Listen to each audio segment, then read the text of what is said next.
Hi, this is Steph with Belladonna Dyes, and today we're going to make a hemostat mandala.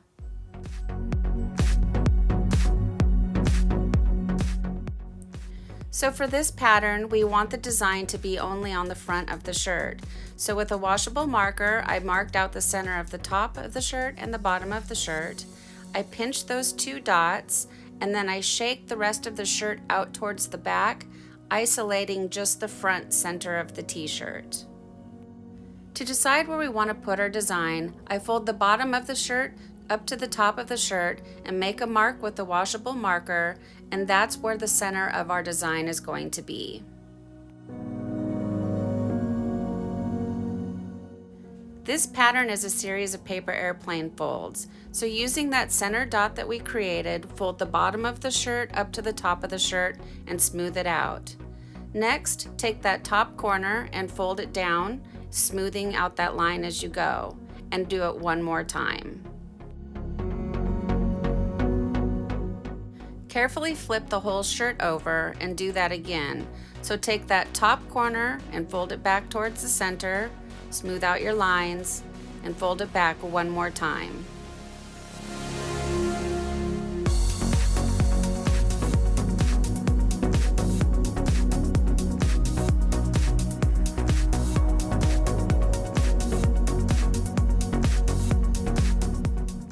Take some sort of little clip and secure your work.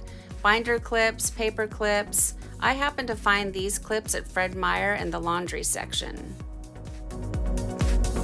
If folded correctly, you should have 5 folds on one side and 2 on the other. Now it's time to add the hemostats, and you want to point the curve down towards the tip of the pattern.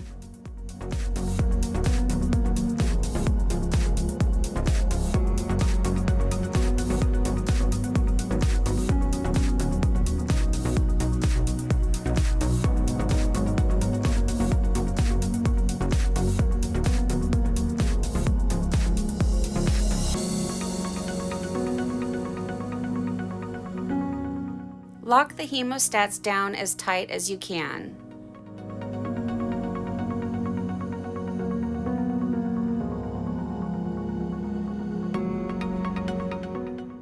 This hemostat broke, so I'm replacing it, and I accidentally put it on backwards, so you want to make sure that you have all the hemostats going in the same direction.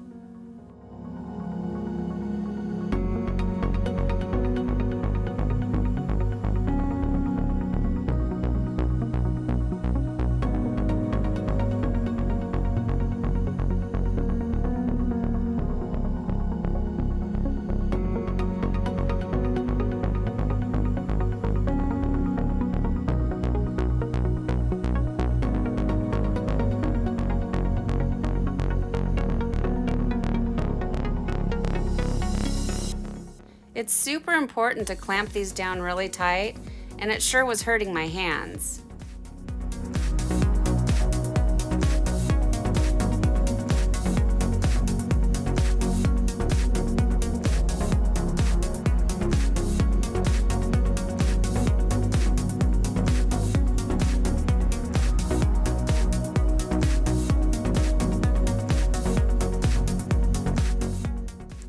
I've run out of curved hemostats, and I also don't like the way that last one is all crinkled, so I've decided to rework the pattern.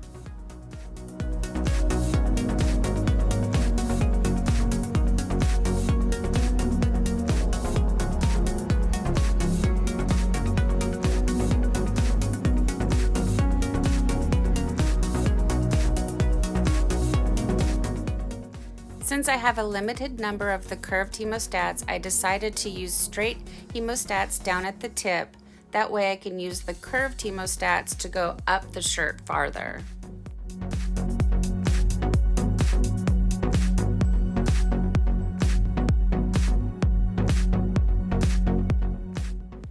This time I'm placing them much closer together, and notice how I'm putting the tip in the center of the hemostat that I placed before it, instead of edge to edge like it was before.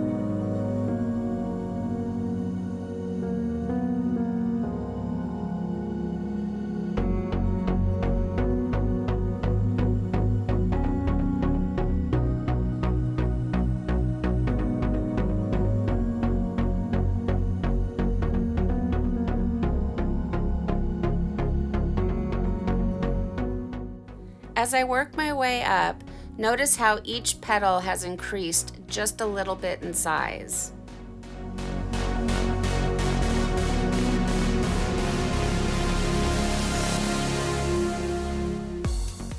For the rest of the shirt, it's just going to be a simple scrunch. There is a lot of fabric back here, so you want to open it up and loosen it as much as you can, and then scrunch it down and secure it with rubber bands or kite string, whichever you prefer.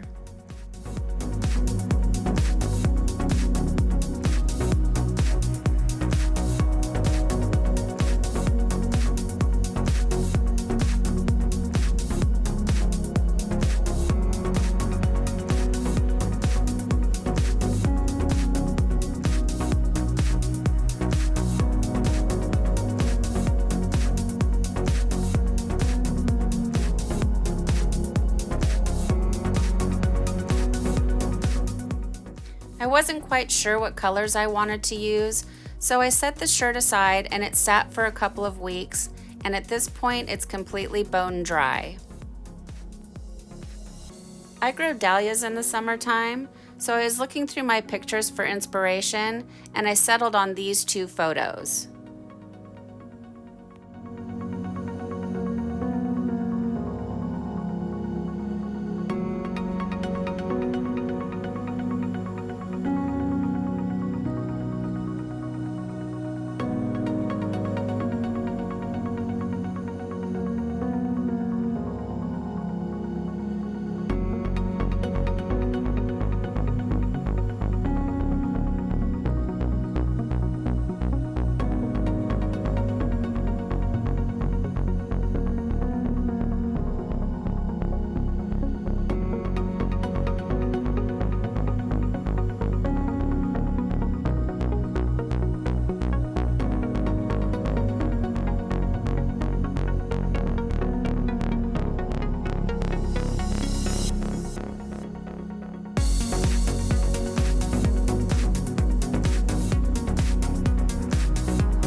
When adding dye to the scrunch portion of the shirt, just go wild with it. Put it on in a really random pattern.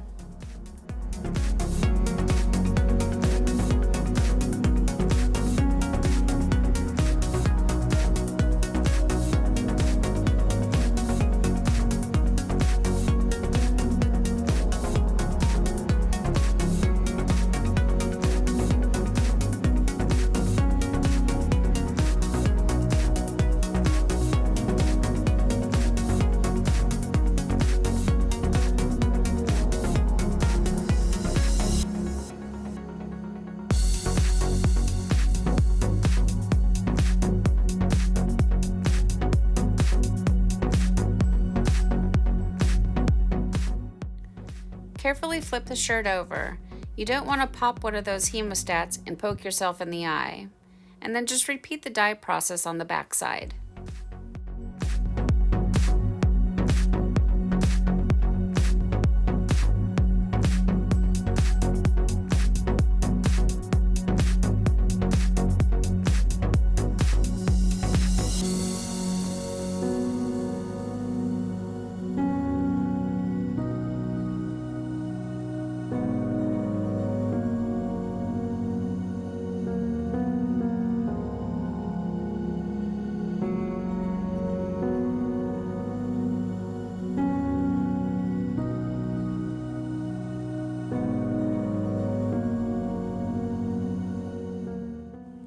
As I mentioned before, this scrunch portion is really thick, so I'm just opening it up a little bit more so we get better dye saturation.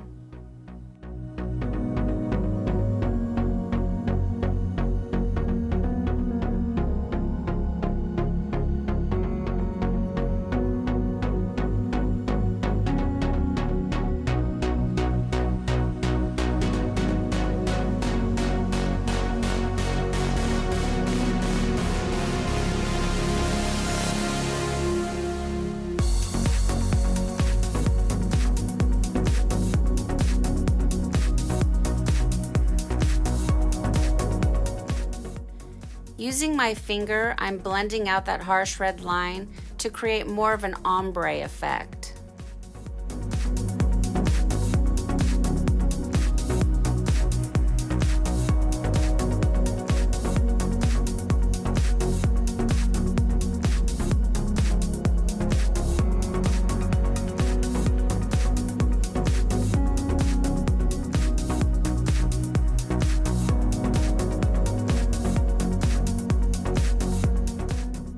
At the last minute, I decided to add fire red to the scrunch portion of the shirt.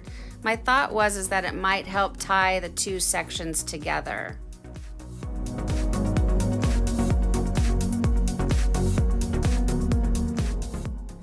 I decided to check the saturation, and there's way too much white in there. I don't like that. So I'm squeezing it, and I'm going to come back in and add a lot more dye.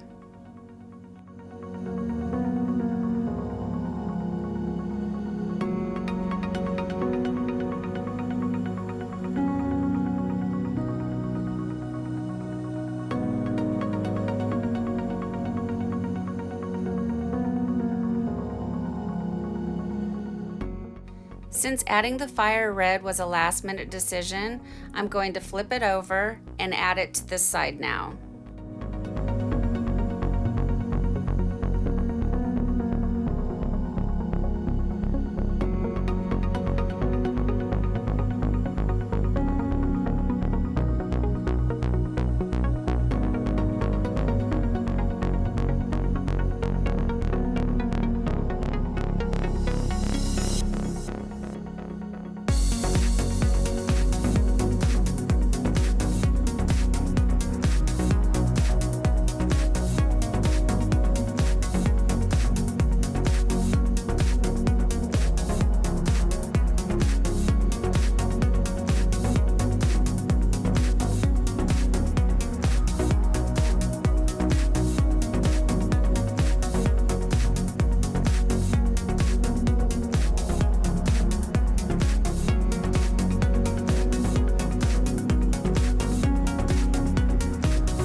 When I peeked in to check the saturation, I was actually quite surprised to still be seeing white. I feel like I've put quite a bit of dye on this shirt.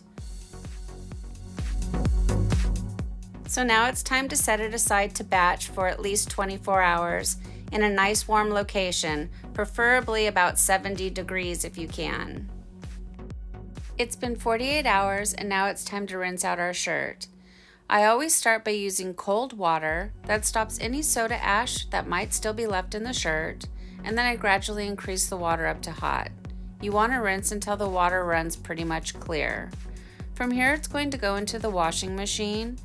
I start by using a hot water cycle, and then I do a second hot water cycle using Synthropol, the textile detergent, and a third hot water cycle using Milsoft to bring softness back to the fabric. And then it just goes in the dryer and we see our results.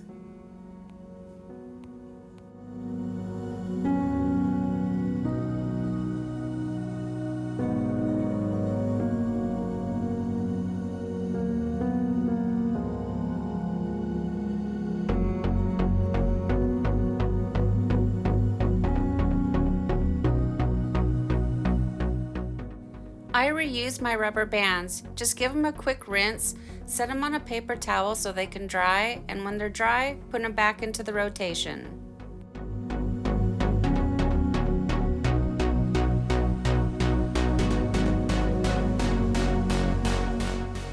Wow, look at how vibrant those colors are.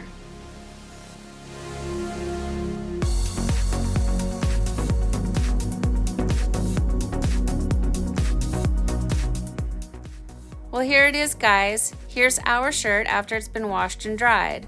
And I think it turned out really pretty. This is my first mandala, and I think it definitely turned out like my inspiration photos. I do like the contrast of the purple against the orange. I think that's pretty. I'm surprised at how much white we ended up with, but that does create contrast and depth in the scrunch, so I'm not mad at it.